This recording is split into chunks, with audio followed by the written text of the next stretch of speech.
Some may find the following disturbing. Discretion is advised.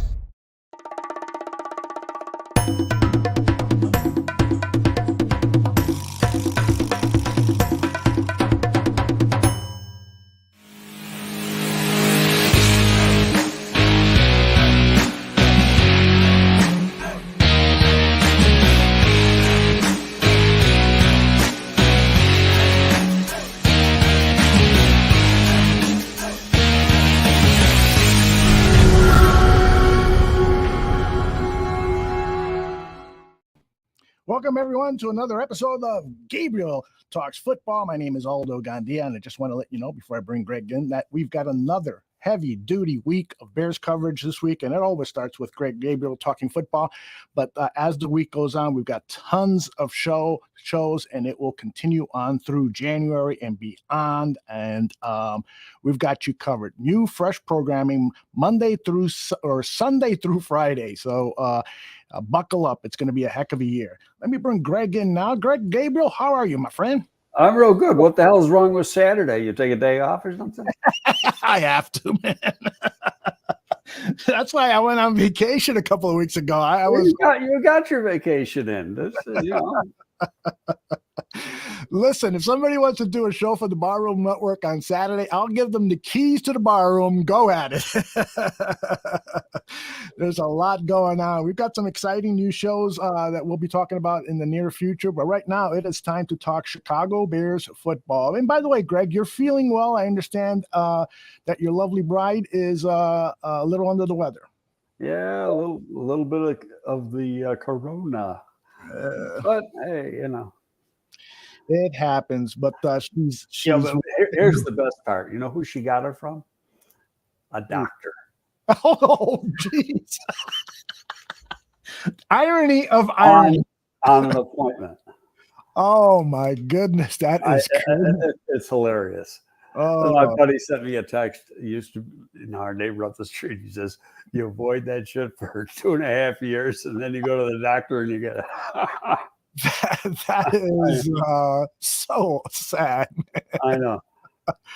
Oh, Lordy. All right. Let's begin by talking about Tevin Jenkins. He's one of the big pieces of news that has emerged from camp. And David Kaplan threw some fire on the wood when he said the following. Where's my video clip? There it is. When he said the following about Tevin Jenkins on his show, Recap. From what I'm hearing, it is not a serious injury. What I'm hearing is there is a high level of disconnect between Tevin and the new coaching staff, especially Chris Morgan, the new offensive line coach. That means you have a highly immature player who's got a lot of talent. As one person who would know, close to the team, said to me, he's their most talented lineman, but I'm also hearing he's wildly immature. What are you hearing, Greg Gabriel? Not buying all that. Okay. Does he have some maturity problems? Probably. I know of at least 2 teams that had red flags on them, and that was the reason they had the red flags. And it was it wasn't a personal character thing; it was more a football character, and called them more pseudo tough than really tough. Mm-hmm. Things like that. But you know what? I never made a school call, so I can't answer the question. Nobody said that to me directly. Mm-hmm. I got it, from some good sources. But the information I believe is what I hear myself when I'm doing the actual investigating, so to speak, on players when I made school calls. But Cap's right about one thing. He's very, very talented. Mm-hmm. There is an injury. I don't know what the injury is. They don't have to tell you what the injury is. And frankly, I like that idea. The media hates it. Media absolutely hates it. But it's been 10 years now, and I tweeted that out last week. It's been 10 years now that the league said you do not have to. If you want to disclose the injury, you can, but you don't have to. And the reason for that being is you don't want to give your opponents any type of competitive advantage. Even if a guy tweaks his knee, twists his ankle, pulls the hamstring or whatever, it's just something, especially if you're playing that person early in the year, you can set your game plan. If it's a key player, you can set your game plan to go after that guy. Mm-hmm. So, until you get into week 1 of the regular season, you don't have to disclose anything. Mm-hmm. Yeah, and one of the things about Tevin Jenkins that is concerning is the fact that he has, at the very least, a really bad run of luck. I mean, what happened to him last season, suffering a back injury, that was not related to the back injury he had in college. And now this mysterious element. And then when he did play, he was humiliated publicly by a teammate who pushed him around because he got a penalty, and he clearly wasn't ready to play last year. But in fairness, there was people that stood up for him for that too. Yes, that's true. And especially the new GM, because he was the only guy who went in to protect the quarterback. Yeah, and it's the guy who was pulling him away is no longer here. Mm-hmm. So there's two sides to every story all the time. Absolutely. You know what? And you just got to let things play out. I'm not doubting that he's hurt. I'm not doubting his talent. There's something missing. What the hell that is? I went back and looked at it just out of curiosity. I went back and looked at some game tape from his last year at Oklahoma State, and he can be a dominating player. Mm-hmm. If he may lack some toughness, but he doesn't show it on the football field. He gets after people. Mm-hmm. Yeah, and Sam Rush, maybe it's mental toughness. That part I can't tell you. Yeah, well, yeah, and one of the reasons he was brought in was because he's got a mean streak on him. So it is kind of weird if that is an issue. But Sam Rush, it does appear that he is on the sidelines because of an injury and not because of immaturity. How serious is this injury? What is the injury? We don't know. Nobody knows right now. And if you listen to Flus give his presser today after practice, mm-hmm. He said, yeah, he's still out. He's still dealing with the trainers. And then he said, but the guy who's going to be out a little while is Graham. In fact, then he went on, probably a little slip of the tongue, and he goes, oh, he's got a hamstring issue. Mm. So he broke his own rule by telling exactly what the hell the injury was. But hamstrings could be a few weeks. Mm-hmm. And sometimes more, depending on the seriousness of the injury. Trust me, I know I had my fair share of those things. Mm-hmm. And how about this, though? And this goes back to, working with Rusty Jones for a long time, is that the majority of hamstring injuries aren't, technically they're an overexertion of the muscle, but it's caused because you're not hydrated enough. Mm-hmm. Not enough fluids, and so then they pull. He said that there's one injury that pisses him off more than anything else. It's a hamstring pull. Mm-hmm. He goes, because you don't need to have them. Mm. If you if you take care of yourself as far as nourishment and water and fluids, you'll never pull a hamstring. Is that why you're always drinking water? Well, I tell you, I didn't know that when I was younger. I bet you I had 6 hamstring pulls. Oh, man. I got a massage earlier this morning, and my masseuse says, oh, your hamstrings are always so tight. You make me work for my money. And I go, shut up and massage. I'll tell you, the first one I ever got was my senior year in high school, and it was in a track event. I was doing the long jump. Mm-hmm. And I used to push off on my right leg somewhere with their left leg. And I, sprinted, and I had just jumped my personal high school record the jump before. So I'm going all out to beat it. And I was still in second place to one of my teammates in that meet, but ahead of the other school. And so I plant my right foot on the board, push off, and boom, that was it. I was done. I mean, because it was near the end of the season, and I didn't finish out the season. Yeah, that was the first one? That was the first one. Wow. Not fun. By the way, what you just said also reminded me of, I'm going to butcher his first name, Al-Khalid Muhammad. Oh, it's not Al Qaeda. Qadim. There you go. He said something.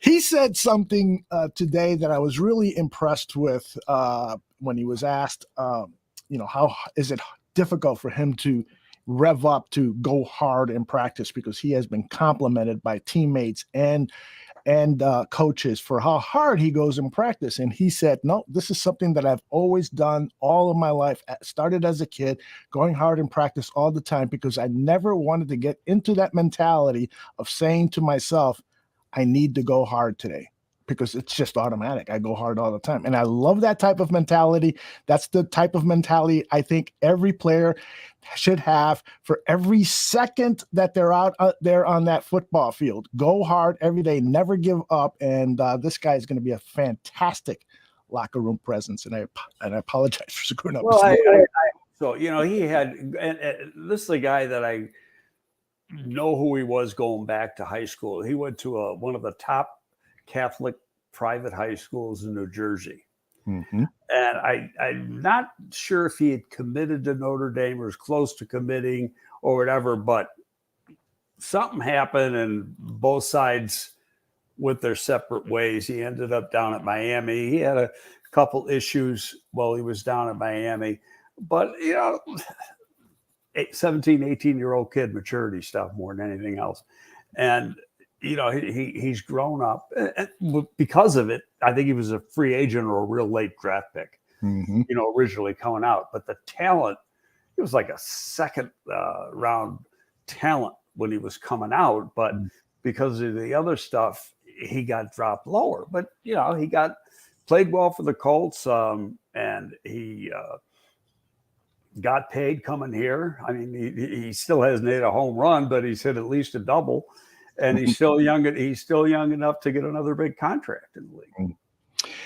Matthew Flocchese asked, what are your thoughts on the center position now that Luke Patrick, the starter, is down? I don't think he's going to be down in game one, so there's no thoughts. Now, the only concern is that it's his right thumb. Okay, yeah. And so until that's healed, he can't snap because he's not a left-handed snapper. Mm-hmm. So now, could he play guard? Yep.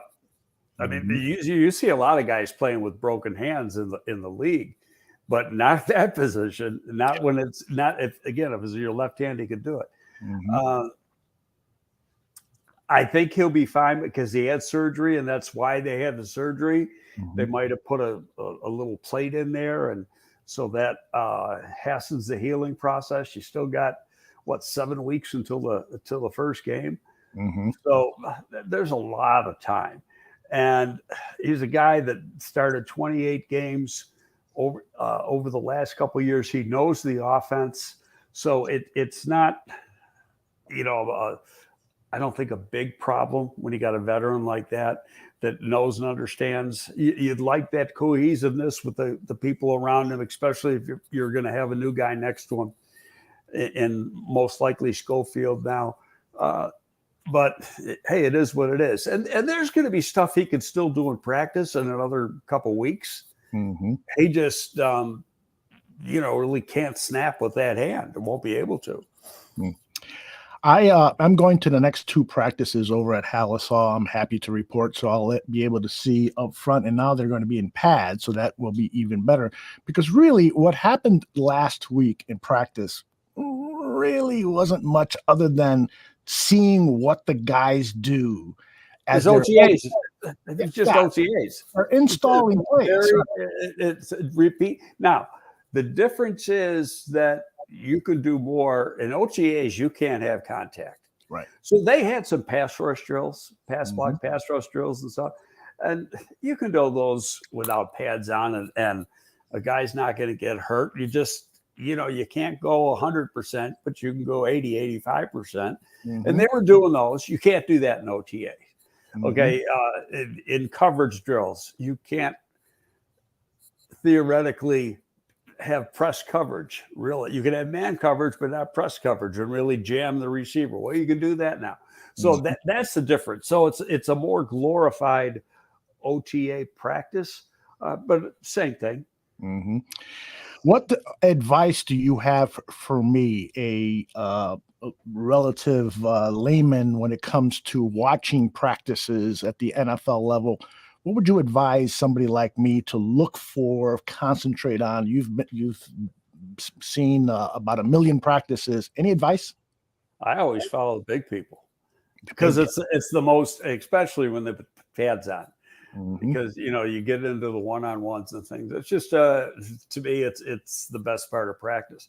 And also when you do the one-on-ones, the other problem is a lot of times the one-on-ones with the receivers and the DBs at the same time you got one-on-ones with the big guys. Mm-hmm. It depends how the practice is. Not like 7-on-7.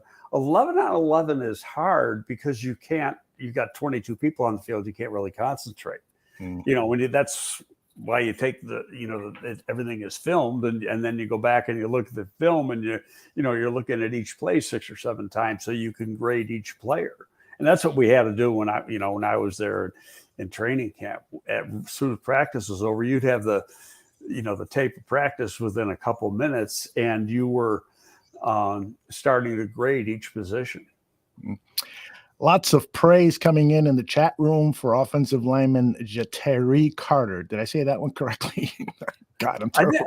I'm not sure. I think it's Jatari. It might be J Tyree. I'm not sure. We'll refer to. All I know is, I think this guy could be a surprise, and it might not be this year. Might be a year from now. Given it's not his talent. It's the level of comp that he's coming from, and he didn't get the quality coaching that he's going to get. And I'm not trying to knock the coaching at those schools, but more that it's still not as good as you're going to get in the NFL as far as perfecting technique, etc., and the quality of the people that you're going against on a daily basis. So I think the guy's got a bright upside. We'll have to see, but I know he's big, strong, he's athletic. How about this guy? This guy's a point guard when he was in high school. Yes, nice. At like 265 when he was in high school. And not only that, they went to the state championship and he was an all-state player. He had offers to play college basketball, not from the, like Power 5 type schools, but from some of the mid-majors. Mm-hmm. There was a lot of talk also about Sam Mustipher in the chat room. By the way, I really appreciate everybody in the chat room. I may never have to prepare for the Gabriel Talks Football show because you guys ask all the questions, all the good questions. So, maybe I don't need another vacation. But Bear Truth first of all, regarding Sam Mustipher, a lot of people have been down on Mustipher for his performance last year and maybe even as far back as 2 years ago. And some are speculating that he might not make the team. Today, he was asked if the new athletic body that he has, a little smaller but quicker, better diet and so forth, if that's going to help him with this offense. And he said maybe in terms of leverage. Wanted to get your thoughts on that because of all the experience you have in kind of monitoring weight and strength for offensive linemen. Well, again, I know this program that Jimmy Arthur preaches. It's the same program we used under Lovey with Rusty. Jimmy was on the staff. He was Rusty's top assistant. So he's been around this program. It works on body mass and percentage of body fat, not weight. So, and going back to last year, Juan Castillo wanted big bodies. I think Mustipher was up around 330 pounds. That's too big for him. Mm-hmm. Okay, you got to find the right weight. And at the same time, you want a guy to lose weight, not because you want him thin. You want them strong. You want a low percentage of body fat. Now, with an offensive lineman, they can have 22, 23% of body fat. It's not going to be a problem. They don't want them 30, 33, 34%. And Juan wanted these guys huge, and they can't move. So different philosophy is basically what it is. Not that one's right and one's wrong. But, you look at Cody. Cody's was when he was doing his press conference the other day. He said the same thing. He's dropped weight, and he goes, it wasn't that hard for him because he's always been kind of a lean guy to begin with. But I know guys like Borum, Jenkins, Mustafer, they're all a lot smaller than they were. I bet you some are 20 pounds smaller, but they're not any less strong. In fact, they're probably stronger. What do you think about what Cornelius says here? He says we can't have Sam Mustafer going up against big guys like Kenny Clark. Do you think that the size advantage for Kenny Clark makes Mustafer a liability? No, it's strength and leverage and quickness. Now, Olin Kreutz played at 285 to 290 pounds. Do you ever have a problem with a big guy? Okay, so and you know who the number one backer of Mustafer is Olin Kreutz. And he takes a lot of heat on Twitter over it. And he doesn't care because he just goes, "Hey, I know more than you guys do, so say what you want." But I'm going to put it this way: you got a new staff, new offensive line coach with a different way of thinking and teaching a different technique. Let's see what he does. He's going to have all preseason. Hey, if he doesn't do it in preseason, he's going to get caught. The best 9 guys are going to make it. What works to his advantage is that he's showing he can play 2 positions. Okay, now you're going to have your starting 5. Your backups got to be able to play it, every single one of them, out of the 4 backups, and then even your guys on the practice squad. They got to be able to play more than one position. Especially, and I think we've talked about this on the show before. You get into a game, and in most cases, most teams dress only 7 offensive linemen. So you got 2 reserves. One of those guys has got to play guard and tackle and be able to play both tackles. And the other guy's got to play center and guard. So during the course of training camp and practice, they got to work at several different positions. I want to say hi to Ryan Badgley, who stops in from a hard day at work to be a part of the show. Badge, miss you, love you. One of the things just to personalize, what's he doing watching this at 2 p.m? He's playing a little hooky, maybe. I don't know. I'll keep my mouth shut. I used to coach a flag football team. I grew up. I'm a Puerto Rican and grew up in a predominantly Puerto Rican neighborhood, and so I coached a flag football team that was comprised 95% of Puerto Ricans. My offensive lineman was 5'5". It was flag football. He was the center. And I'll say this about Jose Torres, little Jose, that guy knew how to use leverage. I mean, they would line up right on the nose, some guy who weighed 100 pounds more and was easily 6 inches taller. And Jose just stood in there with outstanding leverage and strength and held his own against a lot of those guys. So low man wins. There you go. There you go. Low man wins in most sports. All right. I want to talk about Riley Reiff, the new acquisition, who is probably 99.9% sure that he will be the left tackle moving forward. Your thoughts? No, I'd say 99.99999. Assuming he doesn't get hurt. That's for this time of year. That was a hell of a pickup. Yeah. And there were other teams trying to sign him. I think the Jets were going after him and a couple others. Got a lot of experience. He played most of his career when he was with Detroit. He was and Minnesota. He was a left tackle. Has played some right tackle. Played right tackle at Cincinnati last year before he got hurt near the end of the year. Doesn't play as well on the right side. And that's can be the case with a lot of players. They prefer one side, but in his case, all through college at Iowa, and he was a pretty damn good player coming out. He was a left tackle, and when he first came into the league, and the best part of his career is playing at left tackle. So he brings a lot of experience. He's never been a Pro Bowl type guy. He's a workman guy that you can, I like to label guys you can win with or win because of. You win with Riley Reiff, not because of. But better than what they've had. I say right now he's better than Leno.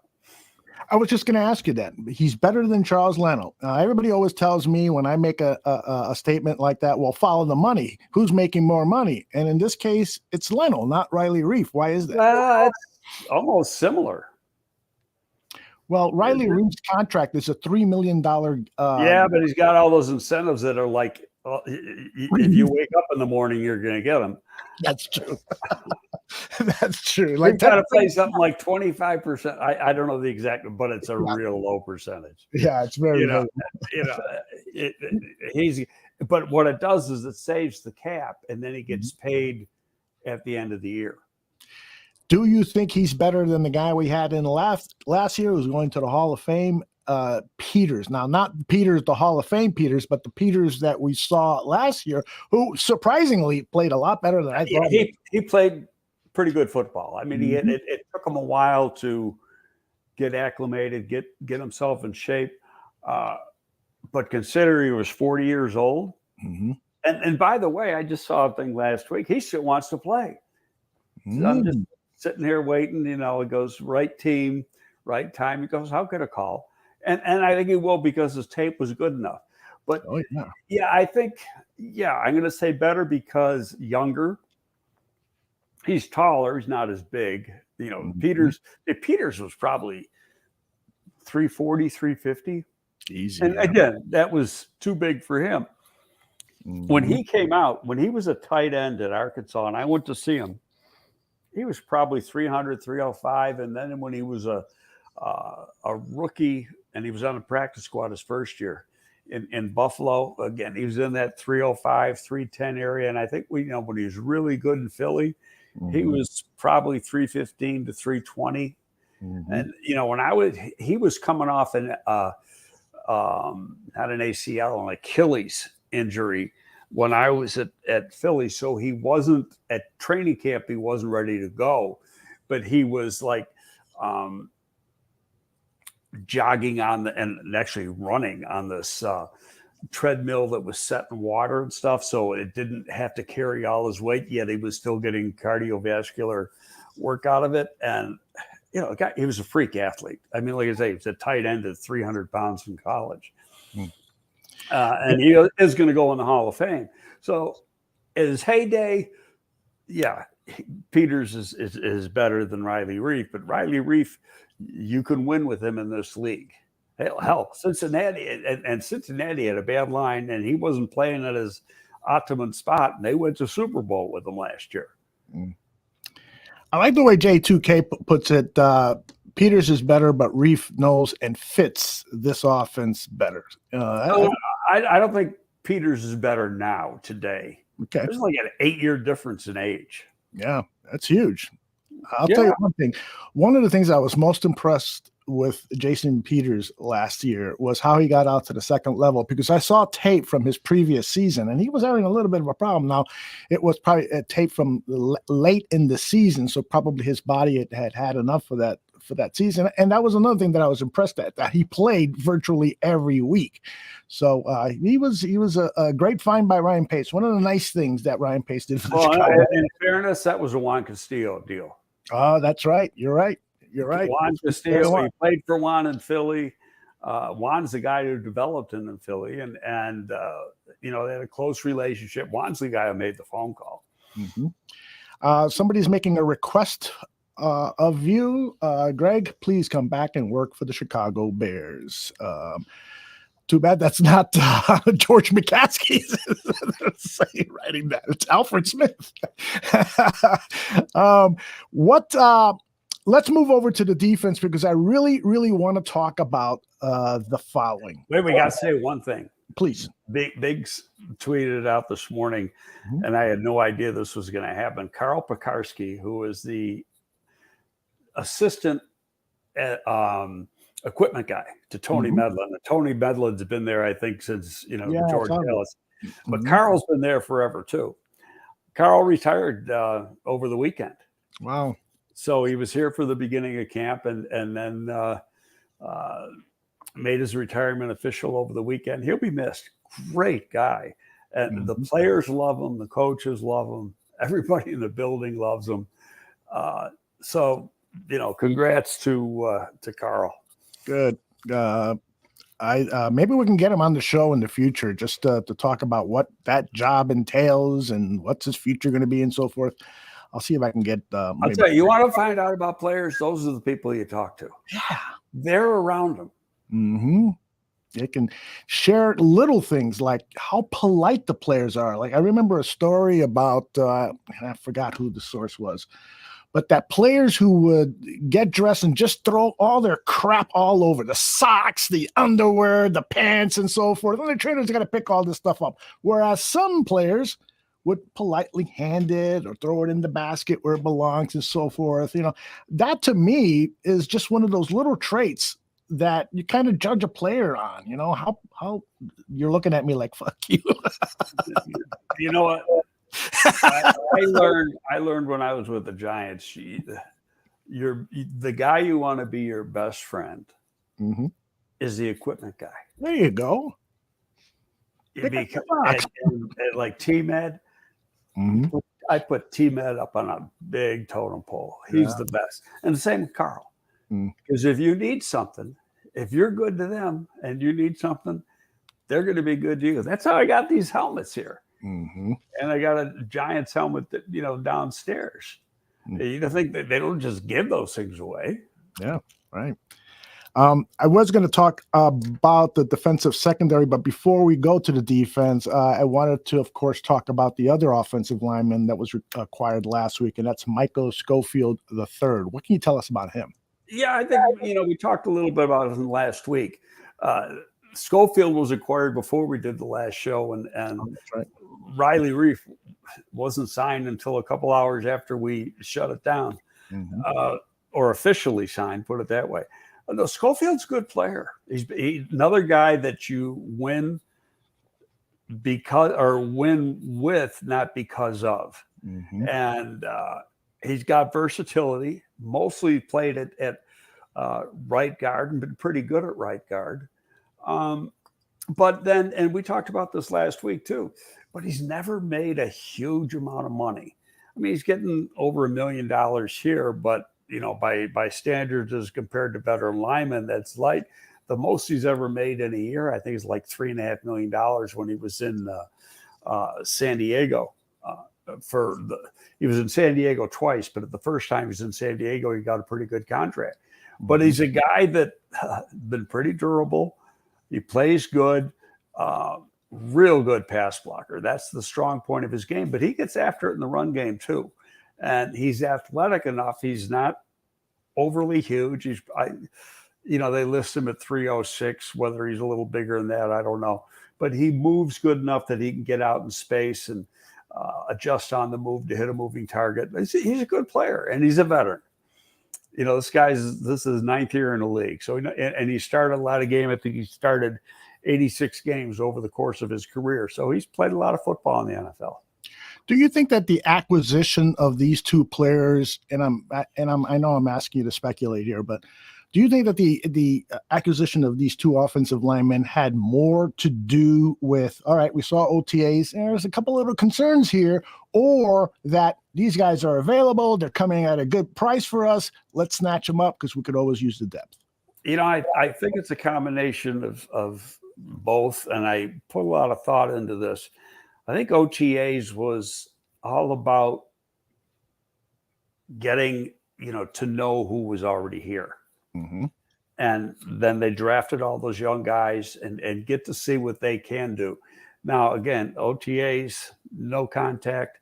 So it's more about the mental part of the game and how quickly they can pick things up. Can they adapt? Can they make adjustments when the quarterback changes, the player changes, the protection, whatever.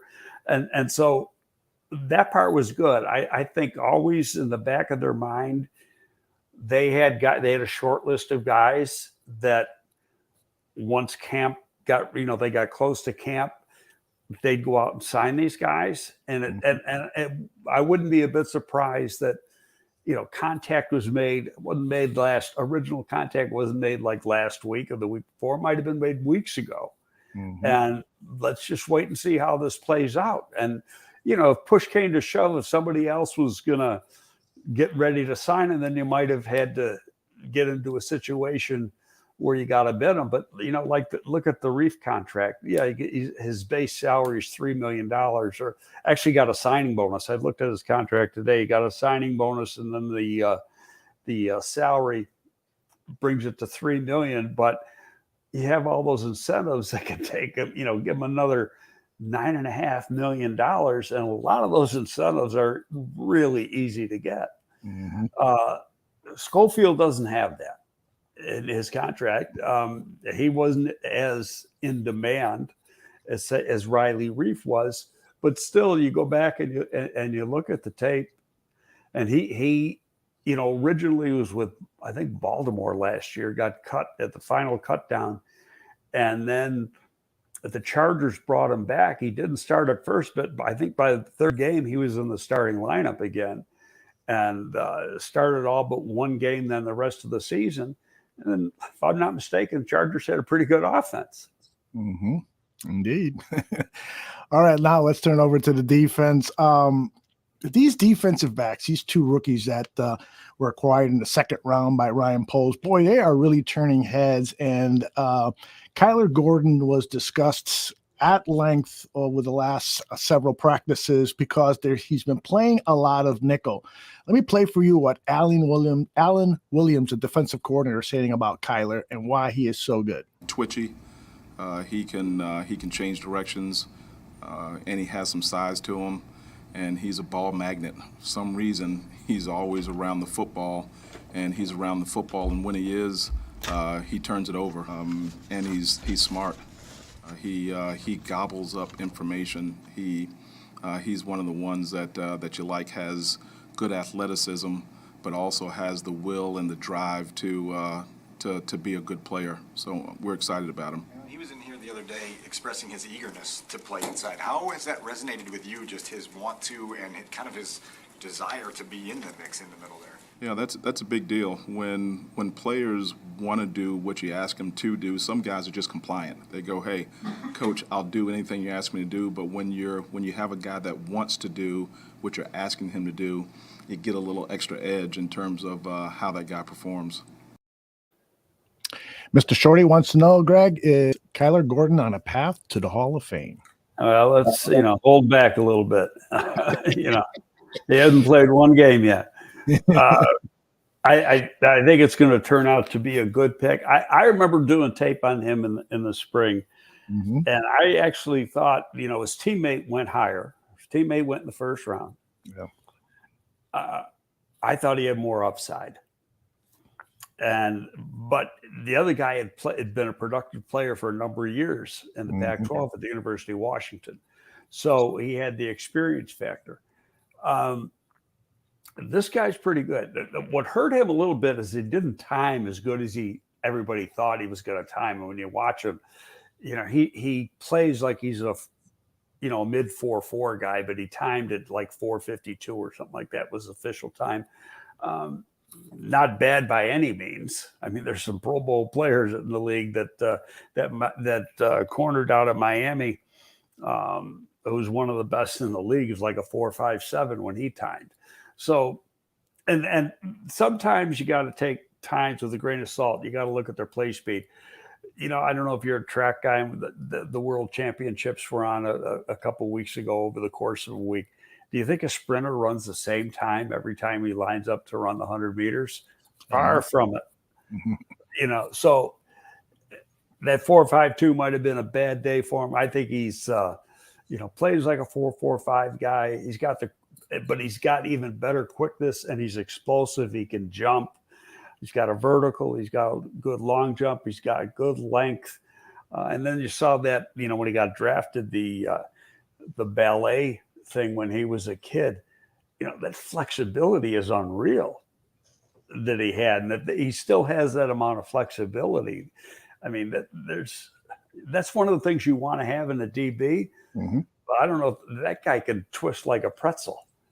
And, so But here's the one thing, I thought he'd be playing outside, and they signed Tevin Young I thought to play in the corner. And if I'm not mistaken, Young was signed before the draft. Mm-hmm.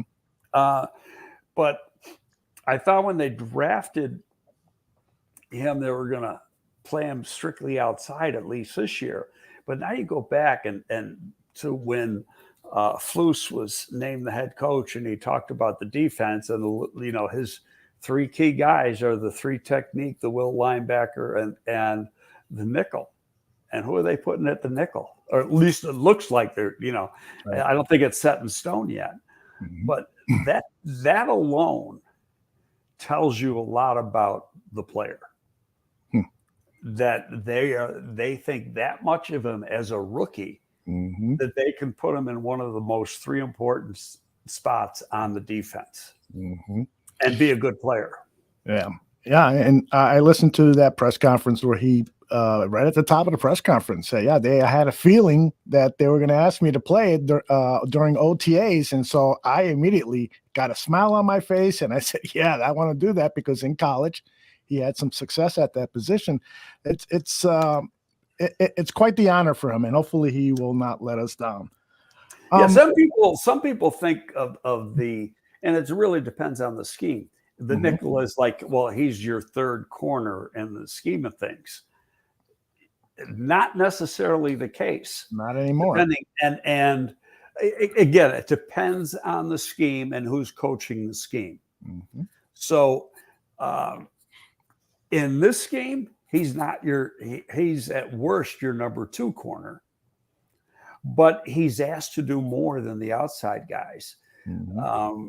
Sometimes he's got to cover a tight end. Sometimes he's got to cover a wide receiver, be it a little guy or a big guy. So you got to have, and teams are looking for mismatches. You look at Green Bay when they had Adams last year. Adams would line up at all three of the wide receiver positions during the course of a game, and they'd look for the mismatches and get him into a situation where he was going against the weak guy. Mm-hmm. And if the weak guy was in the slot, he lined up in the slot against the Bears often. And it's because, their weakest corner was in the slot. Their littlest guy was in the slot. And so, teams are going to do that. Well, Gordon's got some size to him, and he's got length. And he's strong, and he's explosive. So that's going to take away that. He's got the quickness that he can cover the little guys. Mm-hmm. And he's got the size and the length that he can match up well against the big guys. And they're going to use, you go back and you look at Colts tape, and they'll blitz the slot corner a lot and do other things with him. He's an integral part of the run game. So you got to have some toughness. Toughness indeed. And let me tell you about another tough guy. It's Mr. Shorty in the chat room, because he's got a really good podcast called Bears Country Podcast, and he's going to have a couple of guests on tonight, including J2K Larsonet, and that's going to start at 5 p.m. Eastern. That would be 4 p.m. Central, 8 p.m. Pacific time. Is it 4 p.m.? 5 Eastern would be 2 Pacific. Yeah, 5 p.m. Eastern would be. He's got 5 p.m. Eastern, 8 p.m. Pacific. That ain't the way it works. It's the other way around. Anyway, look for Bears Country Podcast. Mr. Shorty does a great job with his show there, and he's had on Jordan Silvera a couple times, and I think he's going to be on again tonight. Anyway, check it out. Let's see. Mr. Shorty says 8 p.m. Eastern, so that would be 7 Central, and I don't know what it'll be out in the West. It should be 5 p.m. Central or West. Anyway, yes, 5 p.m. West. Let us continue to talk about this Bears secondary, because the other rookie, Jaquan Brisker, is getting some accolades as well. Tough hitting guy, can play in the box. What is your level of concern about the Bears potentially starting 2 rookies in the defensive backfield? None, because the coaches wouldn't start them if they didn't think they're ready to go. Mm-hmm.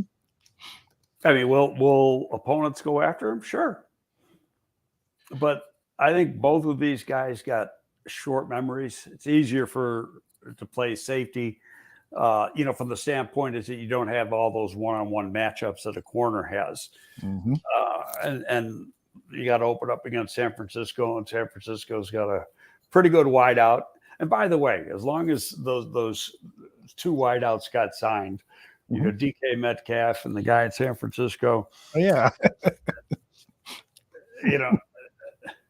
I think I said to you off there, when Metcalf got signed, I turned on one of the two sports stations, and it was a night show, and it wasn't one of the regular guys. He was pissed off because the Bears didn't go all out to try to make a trade for DK Metcalf. Mm-hmm. Oh, come on. DK Metcalf was not available in the trade. Not last week, not 2 months ago, not 6 months ago, not ever. Mm-hmm. Seattle was never going to trade him. San Francisco is never going to trade their player. These guys, you're in the business to collect good players, and these guys are young, good players. An older player can be a different story. These are young, good players. It's a matter of coming together and making a deal. It's going to be the same thing with Roquan. You want to make a deal, you got to get the numbers right. Sometimes it takes a little time to get the numbers right. Yep, that's very true. I got a soundbite here from our offensive coordinator, Luke Getzi. He was asked about there was a couple of practices where the wide receivers were dropping a lot of passes. And so he was asked about that. And this was his response. Yeah, I'm not. We're just getting started, right? We're just getting back at this thing. For me, it's the lack of execution that I'm focused on right now. That's what pisses me off more than anything is right now is getting that stuff taken care of and getting that out of there, and guys knowing what the heck to do, so then we can talk about stuff like that as you get going. Yeah, and that's what we were talking about earlier. It's all about installing stuff now, and what coaches are looking for first and foremost. Are they lining up correctly? Right. It's coaches more than any, my personal experience with coaches. Mm-hmm. They can live with a drop sometimes, unless it's a continual thing, and then it becomes maybe a concentration thing. They hate mental mistakes. Mm-hmm. And, because they want to be able to trust the player that if you put him in the game, he's not going to make a mental mistake. A physical mistake, they'll forgive. Mm-hmm. They aren't going to forgive mental mistakes. At today's press conference, the new tight end for the Bears, Ryan Griffin, said that he was asked to compare Patrick Mahomes and Justin Fields. He says, I'm not into that comparison thing, but I will tell you one thing is that they are both great leaders. Can you give me an example of that leadership?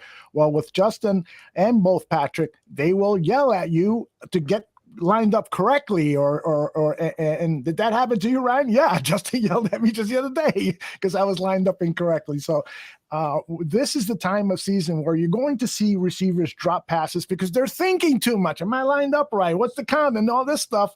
And so that's going to lead to these errors. Hopefully they get all of that pre-snap stuff embedded in their brains and they go out there and perform at a higher level. Wasn't it at this time of the year last year that it seemed like every day Jamar Chase was dropping multiple passes at the Cincinnati Bengals? That's a good point. Yes. Okay. How many did he drop once the bell rang? Not many.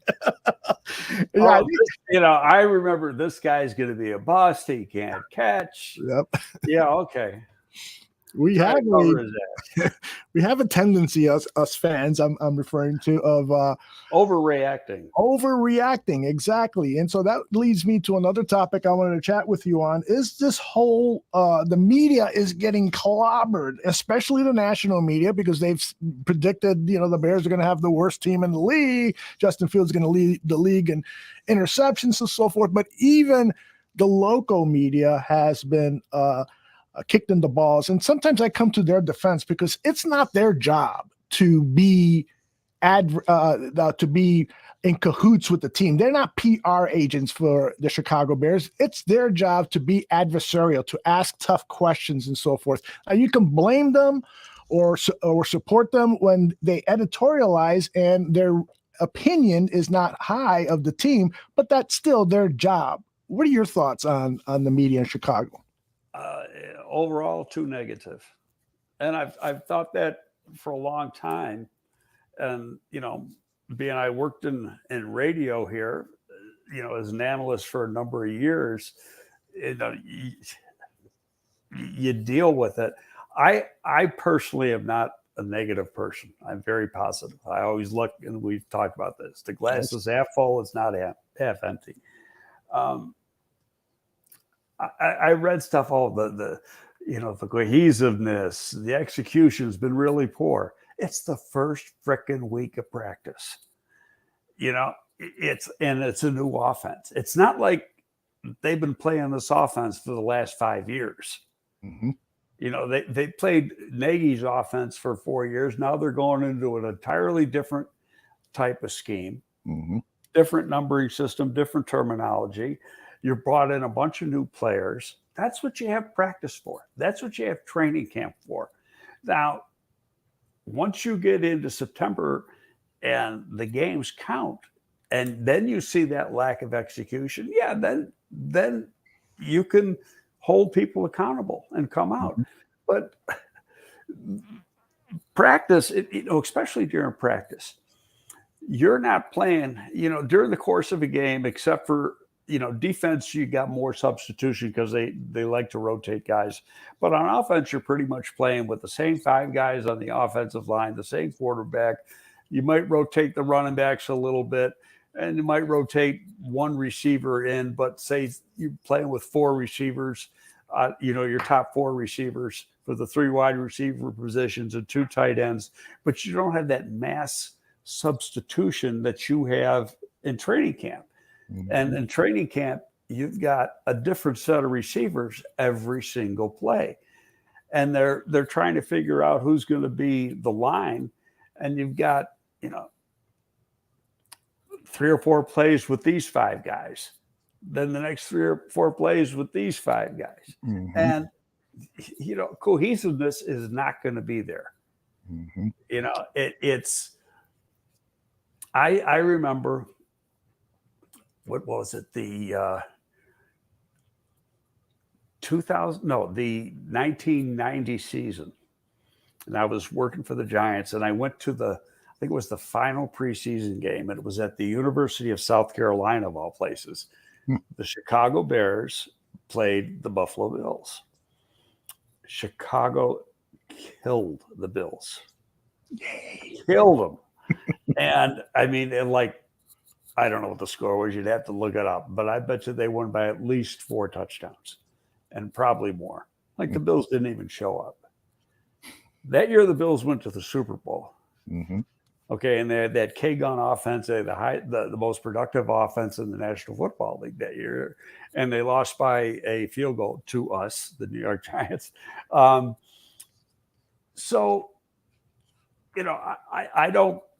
know what training camp is about. I'll tell you a story. My last year with the Giants was the 2000 season. When I left training camp, I thought we were going to only win 5 or 6 games. That's how bad we looked in training camp. We went to the Super Bowl that year, lost to Baltimore. And that was the year that Jim Fossil made that pledge, about halfway through the season, we will be in the playoffs. Yeah, that was awesome. But it just, that year alone taught me a lot. It's not what you see in August. August is about putting your team together. You got to find out who's going to be on your team. And once you figure that out, then you start working on the small things. Right. And what you're going to be using week in and week out. Right. Justin Fields got some heat at the end of OTAs. He was asked, "Are you ready to go?" He goes, "No, we're not ready to go. We're not ready as an offense." And he should have been applauded for his candor. And I think he was still. I got a little visitor here. Wait a second. Let me shut the door. Okay. And I'll just continue saying that Justin Fields should have been applauded for his candor, and he and some of the other teammates are still saying we're not ready to rock and roll yet. We still are working on installing stuff, but it's going to happen. We've got to keep some positivity about that. And I want to make sure I share this. I didn't want him to start barking, so I had to. He's probably pissed off at me because I didn't have him in here at the beginning like he always is. Yeah, I mean, we need to get him his own camera too. I'm going to go over to your house and set up a camera here. You know, my wife is home, and so he was wherever in the house, part of the house she's in. Yeah, I know. And he decided, wait a minute, this is where I'm supposed to be. That's right. It's showtime. That's right. Mr. Shorty is almost saying exactly what you said the other day, is that Flus says at the top of the press conference, we're not disclosing injuries. And then the next 4 questions were about injuries. I tweeted that out. And it's like, come on. This has been going on for like 10, 11 years. That's right. They already know, they know the answer. Really, because there's a rookie head coach. He's going to be different. No. Earlier, Bear Truth 9 asked, can you ask Greg about how they keep these guys in reasonable shape when injuries happen like this? This was back when we were talking about Tevin Jenkins and Lucas Patrick in particular. And he asked what kind of adjustments happen to help keep them as strong as possible. Well, I'm going to tell you a story because it brings up when I was with the Giants. Great. And our assistant trainer was a guy by the name of Jimmy Madalino, and he's the head guy at the University of Kentucky now. And Parcells told Jimmy, I want you to work the hell out of these guys when they're hurt. They'd rather be practicing than be hurt, you know. So, and so they might, you know, you had 2-hour practice. And back then we had 2 days. So these guys would spend an hour with Jimmy in the morning and an hour in the afternoon during 2 days. And he would wear their ass out, you know, as far as cardio and all this other stuff. So, I mean, it depends on the injury. If you got a knee injury and you can't do something, but regardless of what the injury was, you were doing something to keep yourself in good shape. And then when you're cleared, and you know, not only does the training staff have to sign off, but the doctor's got to sign off. You know, all this stuff is documented, exactly what it is. It's all written up. You know, when the original injury happens, the coach and the GM gets a report, such and such injury. We expect them to miss 5 or 6 days. You may want to just use them sparingly the first couple of days back. You know, they already know the answer to a lot of this stuff. All right, let me get another question in here. Does Greg have thoughts on how the running backs are doing? Flus also talked about the fullback today. What have you heard about this really talented room of running backs? Not a lot. I'm interested to see how they use the guy. I really want to see how they're going to use is Ebner. To me, Ebner is almost a bigger version of Tariq Cohen. He's that. I mean, he catches the ball really well, and he's about the same speed. And he, you know, I was watching one game. He had 2 returns, kickoff returns for a touchdown in one game. He gets out in the open field, it's all over. You know, light up the board at 7 points because you aren't catching them. And he catches the ball, you know, and they at Baylor, they used him flanked out sometimes. I wouldn't be a bit surprised if the Bears do that too. So it'll be interesting to see how they use him in the preseason. The fullback wasn't really a part of the Bears offense the last few years. It depends, you know, when they used a fullback, it was a tight end. And Flus talked about that a little bit today. If you can get a guy a tight end who can do some of that fullback role. But when you look at Green Bay and San Francisco, which is pretty much the same offense, there's a part for that position for the fullback. He's not playing every down. He might only be playing 20% of the downs. He might carry the ball once every 2 games, and that's just to make him feel good about himself.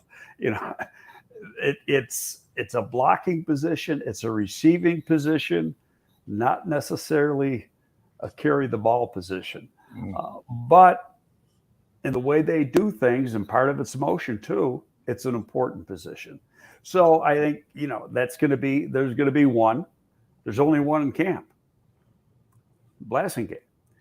And now if they can get one of the tight ends shows that he can play, most of these guys are pretty big, the tight end. So I don't know if they can, we're blasting games, 6 feet, 6'1", something like that.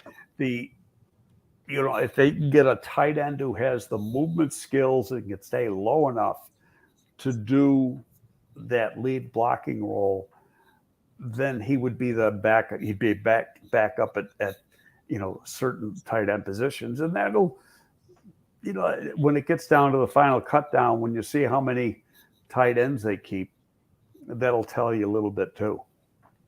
We got late breaking news. Thanks, Scox, for making us aware of this. Ian Rappaport says the Bears have received calls and have held trade talks.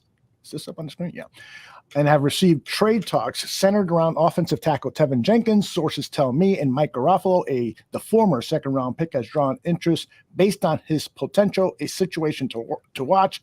And Brad Biggs retweets it saying, based on how Jenkins was used in spring, surely the Bears would prefer to get a future pick for him than release him if they don't deem him a fit. I got to tell you this. There's no way they're going to release Tevin Jenkins. Not because of the contract, but it's he's on a rookie contract. There's something we don't know. Mm-hmm. Okay, and we may never know, or we may find out. In fact, I'll be honest. I was texting Biggs yesterday. What do you know? Mm-hmm. And he didn't know much. And if anybody has a pretty good handle, it's Biggsy.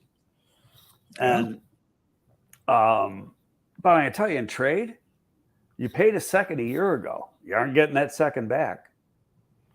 That's right. You aren't getting the third back. No way. So you better be, the guy's really talented. So unless it's something, if the coach is, I just don't want this guy. Mm-hmm. And that could very well be the case.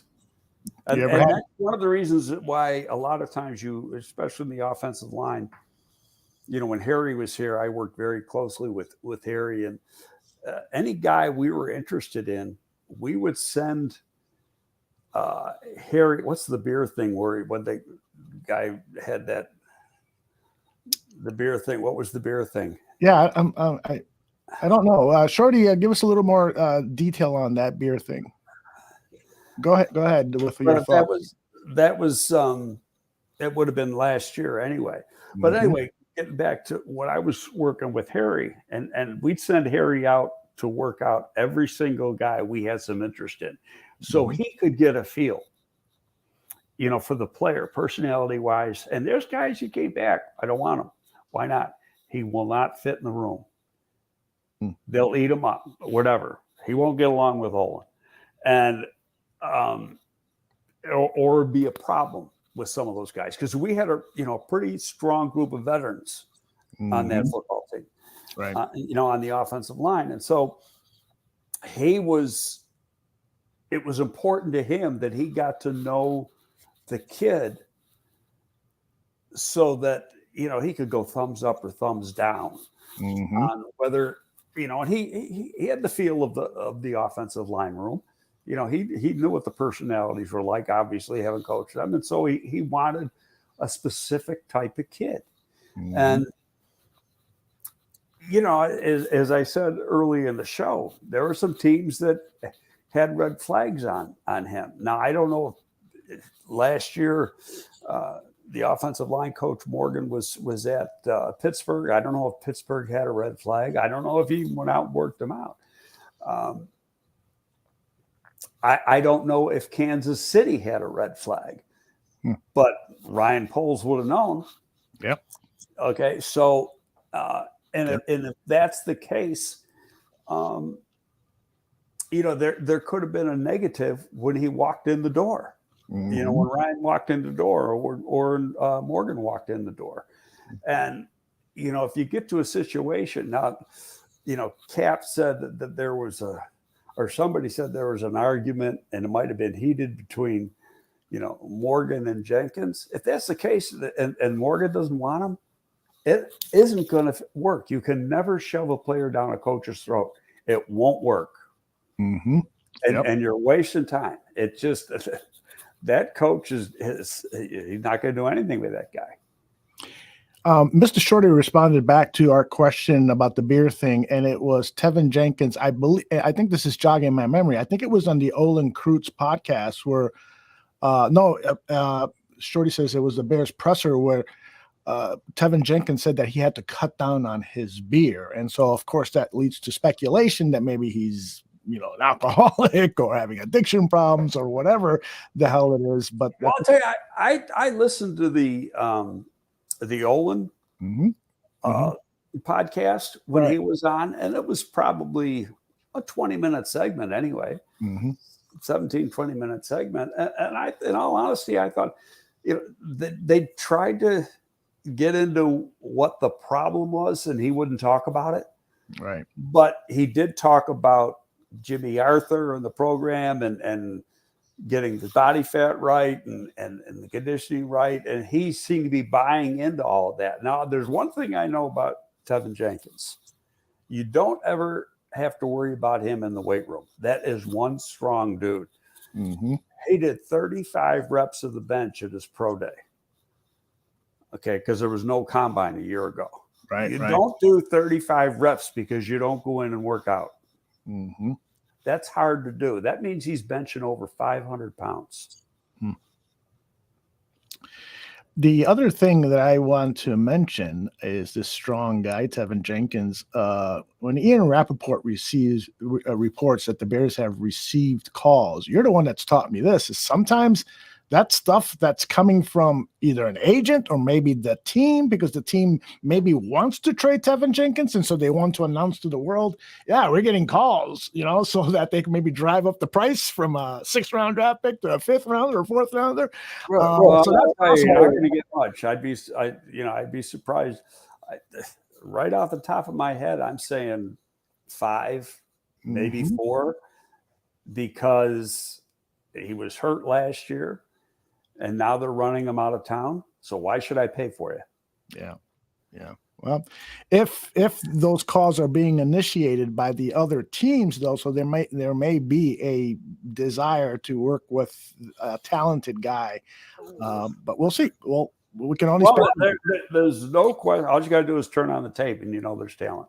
Absolutely. If there's a personality problem or defect, they're not ever going to let that out. Is there, there might be ways to find out eventually, but, especially now, if in fact they are trying to deal him, then, and I'll go back about that. Just the fact that a guy like Rap Sheet tweets that out, that can be the negative too. Because now it's like teams are going to go out. He's going to get cut. Oh, why should I trade anything when I can get him? The same thing, as I said about when the Bears gave up a 7th for N'Keal Harry. It's like he was going to get cut. When you give up a 7th a year from now, and 24 to get him, you knew he was going to get cut. The difference was you got him in camp day 1 versus getting him 2 weeks from now. Yeah. Or 3 weeks from now. Right. And so that might have been worth the future. I was hoping there was a clause. A clause in there that he had to make the team for you to give up the 7th round pick, but there wasn't. It was a clean. There was no conditions attached to the trade because it comes over on the waiver wire. So when I got the waiver wire for that day, it was a clean trade. It would say conditional 7th round pick. Right. And then, well, we'll see if maybe they get that 7th rounder back in a Tevin Jenkins trade. That would be depressing. 2nd round investment for a 7th rounder. I'll tell you one thing though. I mean, you can't. If there's a good part, there's never a good part. But the good part is it's not on these guys. It's not on Flus. It's not on Poles. It's not on Morgan. This one goes back on Ryan Pace and Nagy. That was their guy. Absolutely. Got 2 more questions I want to squeeze in here. Sam Rush says, can Greg talk about how they're going to figure out the wide receiver depth chart? I mean, do all of the new additions get a chance to develop chemistry with Justin to get a feel for what he can work with? Well, I kind of answered that a little while ago when I said that, every single play, there's a new group of receivers in there in practice. It's not like you're running 3 or 4 plays in a row for the receivers. It's a different group just about every play. So in that way, you've got some intermingling between the quarterback and the different receivers. And on top of that, you've got the one-on-ones and some of that stuff during individual portion of practice. The way most teams keep probably 6. There are times I've seen teams keep 7. But when you're cutting your roster and you get down to having those 6 guys, number 5 and number 6 might not necessarily be, and I'd said this before and it's worth repeating, number 5 and number 6 might not necessarily be your 5th and 6th best receiver. And also, let me back up a little bit. Some of these guys might not have done anything in the preseason games, okay, or got thrown to once. And so you're saying, how's he going to make the team? Right. They're in practice every day. Every play they're in is being charted and graded. So you're graded on the whole training camp, not just what happens because, circumstances come in a game. What's the weather conditions? There was one game when I was here in an August preseason game, they stopped the game in the middle of the 3rd quarter, beginning of the 4th quarter, because we had real torrential thunderstorm going on. So it's like, it's preseason. It doesn't count. So again, there's a number of factors, but getting back to 5 and 6, 5 and 6 have to give you something on special teams. Be it a returner, a gunner, cover guy, whatever. He's got to do that. And if you get a guy who's a receiver only, he's going to get cut, and you'll put him on practice squad. If number 4 goes down, maybe you bring him up. Because 1, 2, 3, and 4 are your primary receivers, and if one of those guys can give you something on specials, that's great. I'm going to assume right now that Velus Jones is going to be in the top 4. And we already know that he's, whether he's going to be the number 1 returner or number 1 punt returner, that remains to be seen. If this group's got one thing, that on paper, they got some pretty damn good returners, both kickoff and punt, based on what they've done in college. And Pringle too. Pringle has been a pretty good punt returner. ESB has been a decent cover guy. Pringle has been a real good cover guy as a gunner, early in his career. So, but that's how they're going to settle that number. I know that Harry had a cover kicks for New England and did a pretty good job on that. He returned kicks in college and was better than adequate. In fact, by the way, I dug up, remember last week we talked about him, and I dug up my report that I had on him if you want me to. Yeah. Yes. Okay. Here's, now I got to wait for it here. Oh, yeah. I love it. I love it when you read these scouting reports to us. Great stuff. What did I do with it? Oh, heck, I don't have it anymore. I got his combine results in it. Oh, wait, here it is. I just got to wait for my computer to bring this up here. Catch up, huh? So I gotta tell you, while you're waiting for your computer, I got it. Okay, just real quickly, Olin Krutz retweeted the Ian Rappaport report about Tevin Jenkins phone calls, and so he posts this picture. I can't see it because I brought my thumb up. Oh, okay. He's got a picture of Ryan Pace. Of course. Ryan Pace calling about Tevin Jenkins. Anyway, please go ahead. Okay, I got size. I estimated, because this was before the combine that this was written, estimated that he was 6'035", 216, and ran 4.47. Well, he wasn't quite 6'035". He was 6'027". And at the combine, he weighed 228. At his pro day, he was 225. And then he only ran at the combine. He ran 4.52. So he wasn't quite as fast as he played. I said, great size with long arms, well built and strong, explosive athlete with speed, quick feet, change of direction, flexibility, and body control. Very productive. Has very good hands and adjusts to the ball very well. Makes the contested catch. Strong runner after the catch, willing blocker. Good route runner who can break down and get it in and out of cuts. Open even when he's covered because of his size. Returns, punts, and kickoffs. Weak points, he's fast, but he's not 4.3 in the 4.3 range fast. When not the primary, there are times when he's not all in. Did not play in the Arizona State bowl game. He opted out. Then I said summation. I said, Harry is a third-year junior who was entering the draft. He was a top recruit out of high school and became a full-time starter right away at Arizona State. He had very productive career, 213 receptions for 2,889 yards and 22 touchdowns. For a big receiver, he's quick and fast and better runner, and a better runner than most. Very reliable as a returner, or when used on reverses, jet sweeps, etc. While still a bit raw as a route runner, he has excellent upside and could develop into a club's number one in time. Will be a matchup problem for many defenses because of his size and athleticism. If he works out well at the combine, that could very well determine where he gets drafted. And I had a first round grade. He ended up being like the last pick in the first round or second last pick in the first round.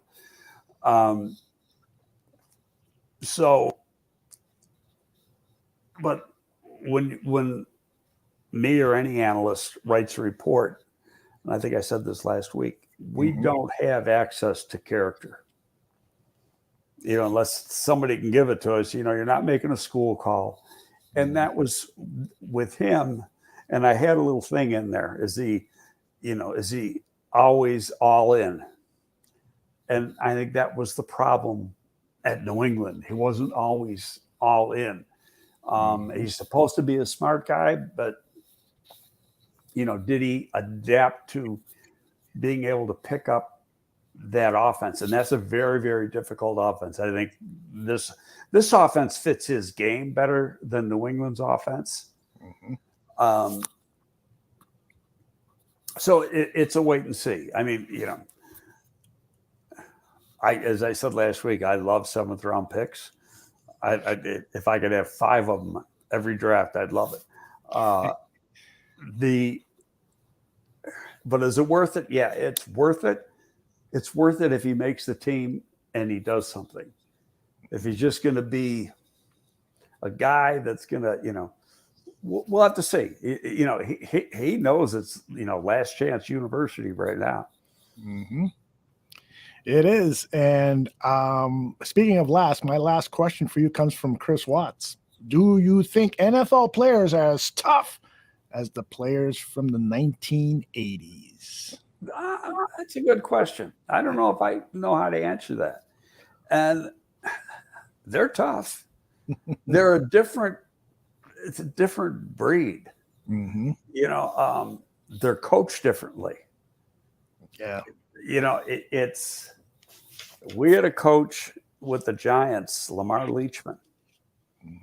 who, if he was a coach today, he'd be fired the first day. Because of the aggression he was teaching? No, just what comes out of his mouth. Okay. And the way he says it. Now, the players loved him. But in today's politically correct world, you just can't say the things that he was saying. I mean, just I can say a couple of things, but there's others, I might tell you off the air, but I wouldn't tell you on the air. But, he'd be watching the play and Flus calls them loaf plays. Yeah. And Lamar would say, "Don't give me that union shit."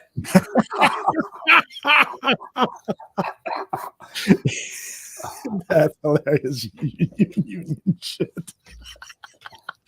Yeah, that would not make him. And that was one of the mild ones. Mm-hmm. Yep. All right. I think we better pull the plug on this one because we could easily go another 2 hours. But we got to save our energy. It's a long season. Any final thoughts, Greg? You want to say anything to your loving fans? No, I wanted to meet you out there this week, but under the conditions, I got to be in quarantine, I guess, for a few more days. Well, I've got passes for next week as well. So if you want to go, let me know, and we'll make arrangements. Be nice to have you. I didn't even go to the gym today. That's how good I'm trying to be. Oh, yeah. Well, you got to do some sacrificing when this crap happens, right? Yeah, that's right. And I think I'm fine, but being that I'm exposed. Yeah. Well, and that's why I haven't worked out in the last 5 years, Greg, because of COVID. It's only been around for 2.5. Oh, so what's your excuse for the other 2.5? The flu. Oh, okay. Swine flu or something. Yeah. Or are you going to go back as far as AIDS or something? When that. That's right. AIDS. I don't want to get AIDS from touching those weights. All right, everybody. This has been Gabriel Talks Football GTF. Let all of your friends know about this show. It's going to come out every Monday with some exceptions during the season, and it's there's an audio version that will be available about an hour after this video is done. And this video will be done in about 30 seconds. Goodbye, Greg. See you later. All righty.